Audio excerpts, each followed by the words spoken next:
दोस्तों नमस्कार, बहुत स्वागत है आपका चौकस भारत में। मैं आपका दोस्त ब्रजेंद्र। उपचुनाव है और उपचुनाव में जितने भी दल के लोग खड़े हैं, जितने भी कैंडिडेट खड़े हैं, उनके लिए जो उनके बड़े नेता हैं वहां पहुंच रहे हैं, प्रचार प्रसार कर रहे हैं, जनता से गुहार लगा रहे हैं कि भाई हमारे पार्टी को और हमारे जो कैंडिडेट हैं, जिन्हें आप जानते भी हैं, समझते भी हैं, पहचानते भी हैं, उन्हें आप वोट करें। इस दौरान जो इमामगंज है गया जिले का, वहां पर प्रशांत किशोर पहुंचे। जितेंद्र पासवान वहां से खड़े हैं। उपचुनाव में कैंडिडेट के रूप में जितेंद्र पासवान खड़े हैं। जितेंद्र पासवान को लेकर काफी उत्साहित है वहां की जनता भी, जैसा कि प्रशांत किशोर कह रहे हैं। और कई मुद्दे हैं वहां पर, कई सवाल जो है प्रशांत किशोर के लिए खड़े कर दिए गए। इमामगंज में जैसे ही उन्होंने शिरकत किया, वहां पर कई सवाल एक एक करके उनसे पूछा गया है। तो सबसे पहले हम चाहते हैं कि आप उन सवालों के जवाब प्रशांत किशोर जी से खुद सुने, क्या कह रहे हैं वो। स्कूल का बस्ता मांग कर लिया गया है, इसलिए कि लालू नीतीश के 35 साल के राज में बिहार के बच्चों के पीठ से स्कूल का बस्ता हटाकर बोरा बांध दिया है, मजदूरी का बोरा बांध दिया है। तो जन स्वराज की जो सोच है, बिहार के लोगों की गरीबी को खत्म करने का रास्ता है शिक्षा, यानी कि स्कूल का बस्ता। बिहार के लोगों के लिए रोजगार का रास्ता है स्कूल का बस्ता। बिहार में पलायन अगर रोकना है तो उसका रास्ता है स्कूल का बस्ता। इसीलिए जन स्वराज का चुनाव चिन्ह है स्कूल का बस्ता, क्योंकि पढ़ाई से ही लोगों का विकास हो सकता है, पढ़ाई से ही गरीबी दूर हो सकती है।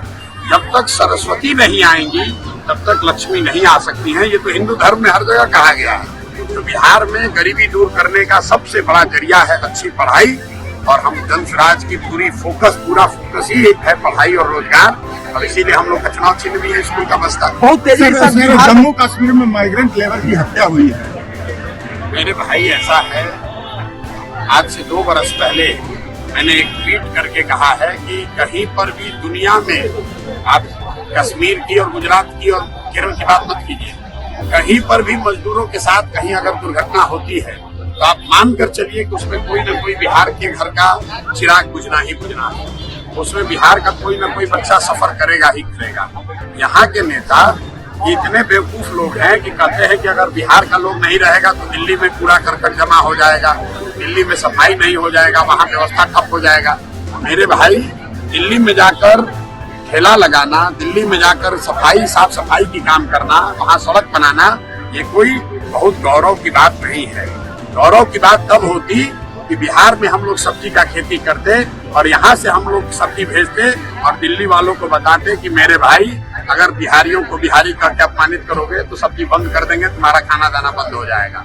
तब तो गौरव की बात होती। हमारे बच्चे जाकर अगर दिल्ली के सड़कों पर, बम्बई के सड़कों पर सब्जी बेच रहे हैं, वहाँ की सफाई कर रहे हैं, तो ये गौरव की बात नहीं है, ये अफसोस की बात है। लेकिन जो नेताओं का बयान आता है कि हम लोगों से ही बॉम्बे चल रहा है, हम लोगों से ही दिल्ली की व्यवस्था चल रही है, बिहारी नहीं रहेगा तो काम ठप हो जाएगा, ये गौरव की बात नहीं है। ये नेताओं की मूर्खता को दिखाता है, और ये दिखाता है कि 30-35 साल में कैसे लालू नीतीश के राज में बिहार राज्य में पूरा राज्य अनपढ़ों का और मजदूरों का राज्य बन गया है। हम लोग स्टील सीमेंट नहीं बनाते हैं, टीवी फ्रिज नहीं बनाते हैं, हम लोग कंप्यूटर नहीं बनाते हैं, हम लोग यहाँ से जवान बच्चों को मजदूर बनाकर पूरे राज्य में भेज रहे हैं। आप छठ में दुर्दशा देख लीजिए, किसी स्टेशन पर जाइए, बच्चे किस दुर्दशा में आ रहे हैं वापस अपने घर। कोई लैट्रिन में सोकर आ रहा है, कोई लटक कर आ रहा है, कोई जानवर की तरह ट्रीट किया जा रहा है। केंद्र में इनकी सरकार है, पटना में नीतीश कुमार बैठा हुआ है।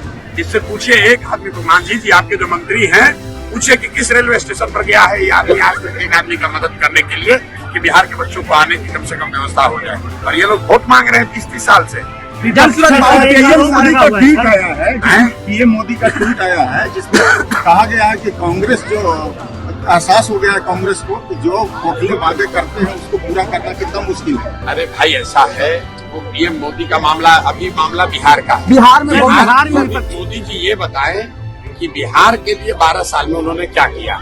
जो भाजपा के समर्थक हैं, मैंने उनको पिछले 2 साल से खुली चुनौती दे रखी है। भाजपा ने, मोदी जी ने बिहार के लिए कुछ किया या नहीं किया, इस बात को छोड़ दीजिए। मोदी जी ने बिहार के लिए पैसा प्रोजेक्ट दिया कि नहीं, इसको भी छोड़ दीजिए।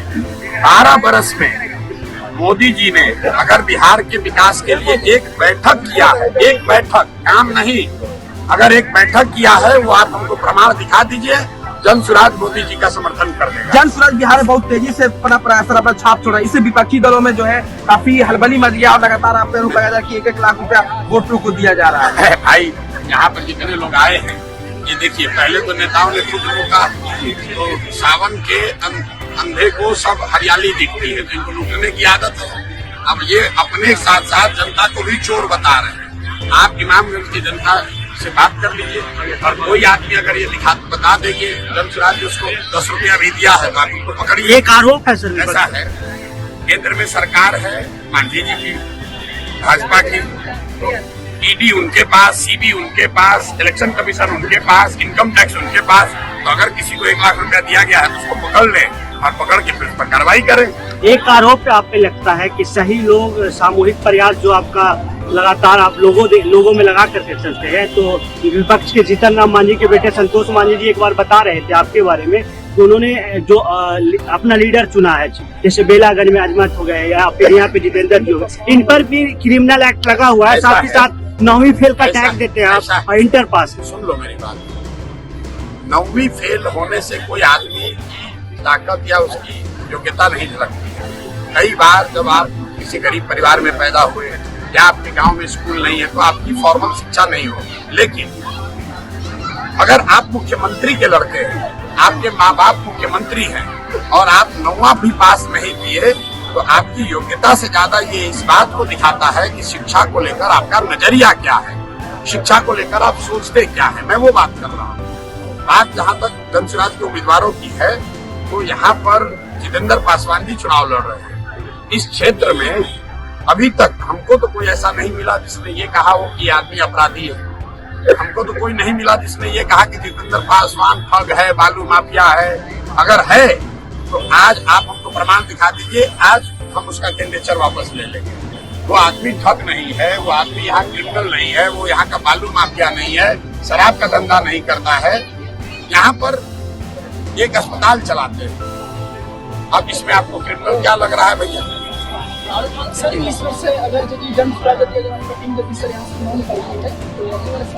कोई जदी हदी कुछ नहीं है।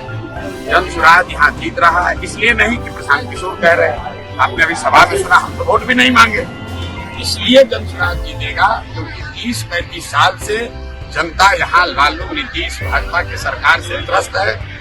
भाई स्पष्ट हो चुका होगा कि प्रशांत किशोर ने एक एक करके हर कुछ जो है शेयर किया है वहां की जनता से, वहां के पत्रकारों से। सबसे पहले तो चुनाव चिन्ह की बात हुई। चुनाव चिन्ह में जो बच्चों के पीठ पर जो बैग होता है, बस्ता होता है, जिसको हम लोग पाठ्य पुस्तक जिसमें हम रखते थे बचपन में, वो उनका चुनाव चिन्ह है। इस पर भी चर्चा किया प्रशांत किशोर जी ने। उसके बाद वहाँ के जो पुराने, और कहे जाते हैं कि यहाँ उनका पांव अंगद की तरह जमा हुआ है इस क्षेत्र में, उन नेताओं के लिए भी प्रशांत किशोर ने कई बात स्पष्टता से रखी है।